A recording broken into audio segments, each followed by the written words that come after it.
thank you for participating in the Humane Summit, a virtual speaker series brought to you by the Humane Education Coalition. This session is sponsored by the Griffin Press and the Humane Society of the United States.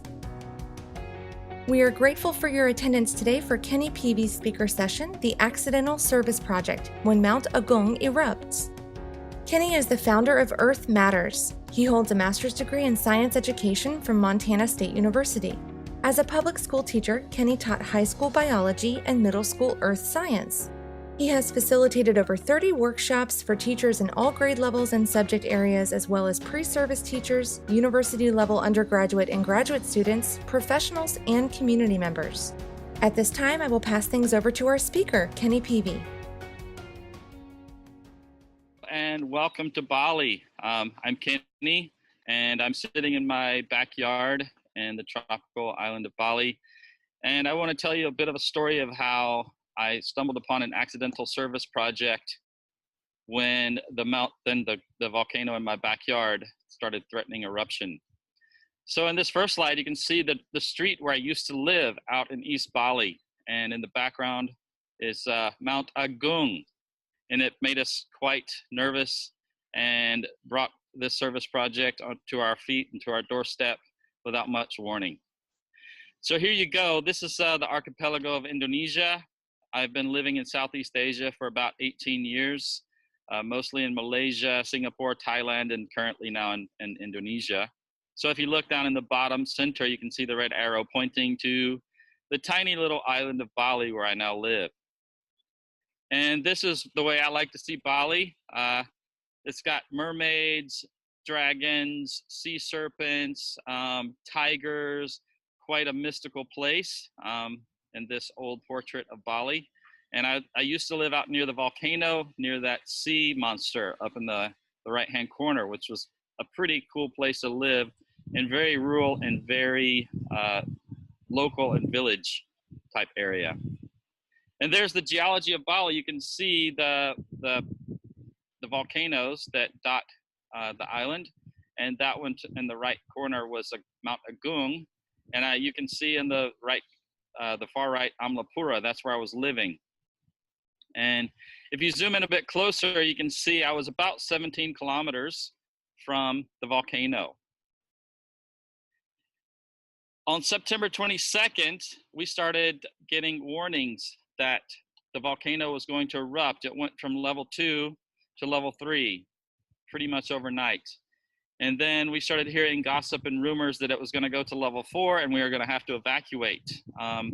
So there was quite a lot of panic in the villages, and a lot of people with misinformation, and a lot of people really nervous and upset that they were going to lose their cows, they were going to lose their houses, they were going to lose their goats and chickens, and lose their rice fields.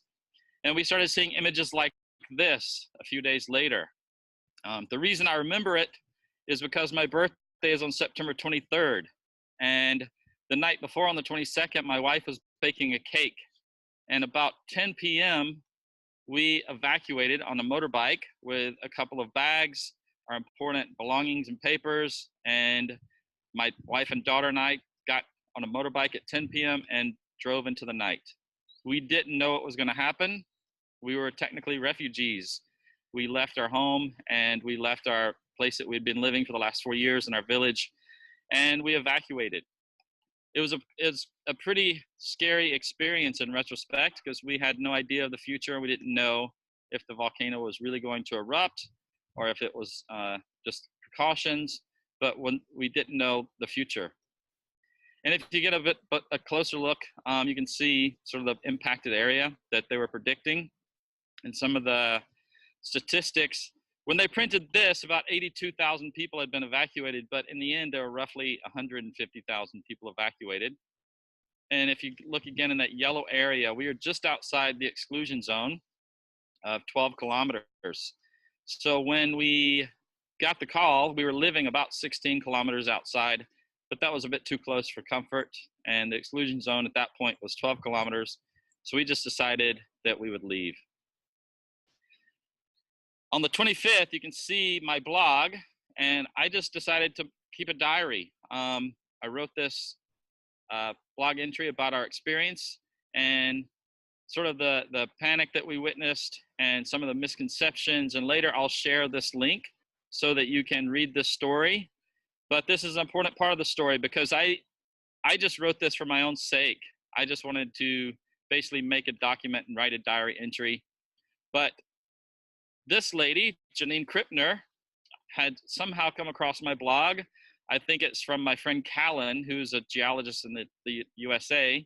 And Janine happened to be a volcanologist that was really interested in Mount Agung. And she wrote to me and said, hey, can I publish your blog? So, in fact, before she wrote to me, she wrote to Callan and said, is this guy legit? Is he a real person? And Callan said, of course, he's one of my best friends. So she did her homework to make sure I was a real person that was really writing from the perspective that I was claiming. And that's going to be an important part later because there turned out to be so many blogs that were not correct, lots of misinformation. And so Janine published my blog post and she tweeted about it. And suddenly overnight, this guy, Keith, got in touch with me and started a Facebook page because we realized pretty quickly within a few days, there was a lot of panic, a lot of fake information, a lot of people taking advantage of people's fear, a lot of people going around and spreading misinformation, showing videos of old volcanoes in different parts of the world and claiming it was Agung, writing sensational stories. There were even people going around and buying people's cows for pennies on the dollar and threatening that, if they didn't sell them now at a cheap price, they were going to lose them. So we saw a lot of the bad side of these things that could happen potentially. So Keith, Janine, and I formed sort of a group to make sure that we could get proper scientific information out there to people that would be able to discern what was really happening on the ground. And one of the first things we did, we went to the command post where they were organizing the relief efforts. So we had this idea that we wanted to do something, but we didn't know what it was. Well, with a twist of fate and social media, Janine's blog and her Twitter feed, her tweets suddenly got really famous and really popular. And because Bali's such a popular destination for tourists, her tweets were reaching a lot of people, tens of thousands, even up to hundreds of thousands of people. So suddenly my blog post became social media overnight famous, and people were reading about the true stories happening on the ground. And it prompted me to write a couple of more entries, which I will share later. But much to my surprise, it really took me off guard. People started sending me money and asking how they can help. And because I had been an international school teacher in the past, I had a decent reputation for being an educator and being honest and trustworthy. And several schools started sending money to do programs. So what we ended up doing is visiting these refugee camps and seeing the conditions that the people were in and how they were living and what was happening, and seeing what they needed, their supplies, how they were feeding themselves, and checking out some of the kitchens that they were cooking in, and see how they were living and how they were doing their daily life. And we basically formulated a plan. So all this happened within just a few days. That's why I call it the Accidental Service Project. It really happened pretty much overnight without warning. Suddenly, the International School of Kuala Lumpur, United World College, Southeast Asia, Surabaya European School, Jakarta Intercultural School, had sent money, and we had about $5,000 that we didn't even intend to raise. So our first plan of action was to go see the place and make sure that we knew what they needed and how we could help. We stumbled across these ladies, schoolgirls, that were doing a census and counting heads. They didn't know who was in the camps, and they were making sure that they were communicating with the village head and the local authorities to report how many people were in their camps. So everybody was pitching in to do something. And it was quite impressive to see these high school girls involved in keeping track and taking records for the official record of the population of the camps. We also saw some things that weren't so good. We saw people donating lots and lots of white rice and lots of instant noodles.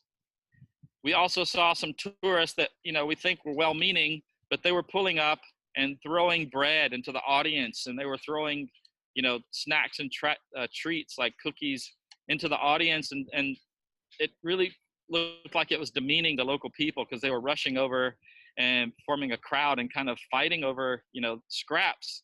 And we vowed that's not how we're going to do it. We don't want to do that. We don't want to pull up and give them supplies they don't need, and we don't want to throw things into a crowd and let people scramble for it. It was really demeaning and really, it was really inhumane. So we basically said we're not going to do it that way.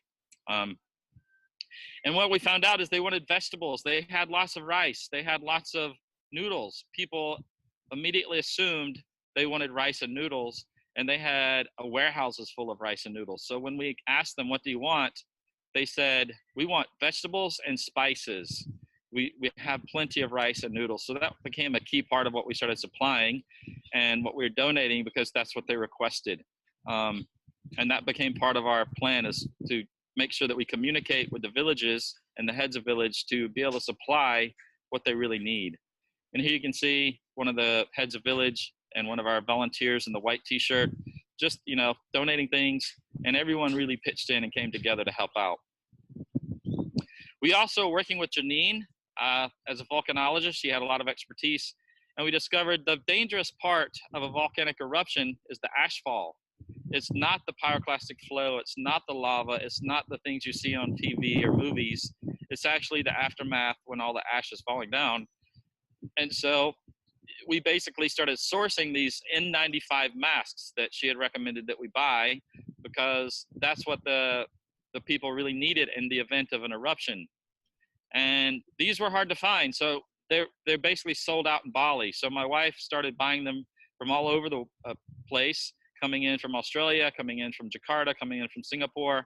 And with the help of people in different countries, we were able to source these masks and get them delivered. So that became part of our program as well, donating the vegetables as well as donating these masks. And since I'm a teacher, I really wanted to have an educational component. I wanted to make sure that people knew how to use the mask properly.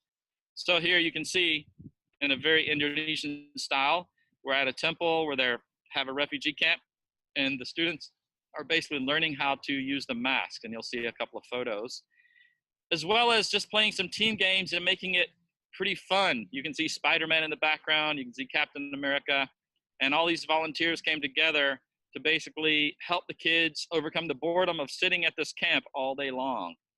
You have to remember, they evacuated their villages, they couldn't go to school, they didn't have anything with them except for the clothes on their backs, and they were basically sent to these camps that are at temples and at community buildings. So we also wanted to make them have a bit of fun and teach them a little bit about the volcanoes. Simultaneously, the students at the international school started making signs that we could use for our educational programs. So they were making brochures and flyers and posters, and we could use them to educate the locals. And we had them in several languages. We had English, we have Indonesian, and they were basically all saying the same thing: wear your hat, wear your glasses, wear your mask, wear a long shirt and shorts, don't get the ash on you. And you can see various levels, but the elementary, middle, and high school students were making these posters, and we distributed them. We put them up at the camps, we made copies, and we basically had this whole package of health and well-being education associated with ashfall related to a natural disaster. So it was kind of an all-inclusive service project that we didn't really intend to do. And you can see a really nice artistic view of wear your mask. So all of these things just happened and came together all at the same time with these educational programs. This is a different site, another camp, and working with the locals. And my goal, you'll notice there's no pictures of me because I wanted to be in the background. All the people that were doing the work and doing the teaching were all Balinese and Indonesian people. I was helping coordinate, but I felt it was really important that they get the spotlight. And of course, they can speak the language and know the culture, so that helps. You can see these kids listening to one of our volunteers, telling jokes, playing games, and learning how to wear the mask properly. And this is why we do it, and this is, I love this photo because that could have been me when I was a kid, being silly, goofing around. And, they were in a pretty bad situation in terms of being at a camp, but they are happy. And I think that's one of the things we got to remember. Kids are universal. And these boys, that could have been me in Georgia growing up as a kid being silly, but it's these Indonesian boys in Bali on the other side of the planet. So it really struck home. Kids are kids everywhere. So I want to give a quick summary of, how this happened. My wife and daughter and I, we were refugees, and that was something I'd never counted on, never thought it would happen, but we literally evacuated in the middle of the night on a motorbike and had no idea what we were going to do. It changed the direction of our life, and we didn't know that was going to happen. It was unexpected, but we turned a potentially traumatic and life-threatening situation into an opportunity. We're really thankful that we received a lot of support from all over the globe, and that was really possible through social media, through Twitter, Facebook, my blog, other people's blogs, newspaper articles, TV. We were interviewed, and people were spreading the word. Also, I've become a lot more expert on risk and safety in relation to volcanic activity, earthquakes, tsunamis, and related emergencies, especially more naturally occurring emergencies like we have here in Indonesia. We get lots of earthquakes and lots of volcanoes. And what, in retrospect, I look back, what made this one of the best service projects I've ever done? Reliable scientific data, that was really important. We did see a lot of misinformation. Someone on the ground that knows the community, understands the culture, and speaks the language. And that was me, because I've lived here for so long. My wife is Indonesian, and I speak Indonesian, and I understand how things work and how to do things here, as opposed to an outsider that would go to a country and think they know and do things not necessarily the way that the locals would like them to be done. I see that with a lot of service projects. Connections to the local experts. All the volunteers you saw, they were my friends. They were people I knew and friends of friends. We had access to expertise outside the community. So we had Janine, we had Keith, we had all these people that were in different schools, and they were outside the community. And that was one of the bonuses, because the locals in these villages did not have that access. So I became the connection and the conduit for access to the outside world with the geologists and the teachers and the students. One of the things I often see, and we saw it on this case, people assume they know what the communities want, but they don't actually stop and take the time to ask them. So we did that. We said, what do you want? And they said, we don't want rice. We don't want noodles. We want vegetables. We want spices. And then, of course, we knew they needed masks for their safety. I did have a decent reputation, like I said, as being a former school teacher, for accountability and delivering and helping out in different community service projects. And that really helped, mostly because people knew who I was and they trusted me. And then, of course, social media with friends, networks, and different expertise. But like I said, we did have some challenges. We had a lot of misinformation, a lot of sensational news articles coming out of the UK, out of Australia, out on the news. And they were showing, volcanic eruptions that weren't even in Indonesia. And they were basically misinforming the public. We did see a lot of headlines and accurate media, and a bit of conflict because the tourism department didn't exactly want to report the emergencies because of fear of losing tourism. So that was something we were constantly working with and working against. And unfortunately, we did see quite a bit of money grabbing, people doing false service projects, getting money, people giving misinformation, people buying their cows and telling they're going to lose them. And that was quite sad. So, and in retrospect, I think what we did was really, really important and really good. And I'm really happy to be a part of it, even though I didn't plan it and didn't know that it was going to happen. And so this is just in case people want to get in touch with me. But what I mostly do in relation to the Humane Summit and the Humane Education Coalition is environmental education, getting students outdoors, connecting with nature, and taking them on expeditions and trips and teaching them about the local ecology, the local natural history. And this is some of the information that people can use if they want to get in touch with me. So I want to say a big thanks to Megan for making this happen. And thanks to everyone that's made the Humane Summit happen. And I look forward to seeing a lot of the other talks and fielding some questions if the opportunity comes. So thank you very much. This concludes our speaker session. Thank you so much for joining us. You can learn more here or by clicking the resource links in the summit. We hope you've enjoyed this speaker session and that you'll join us for another one soon. Please consider making a donation to the Humane Education Coalition to help us continue providing programs and events like the Humane Summit. We rely on your support to help create a more compassionate, just, and sustainable future through education. Visit hecoalition.org/give to contribute today. Thanks again.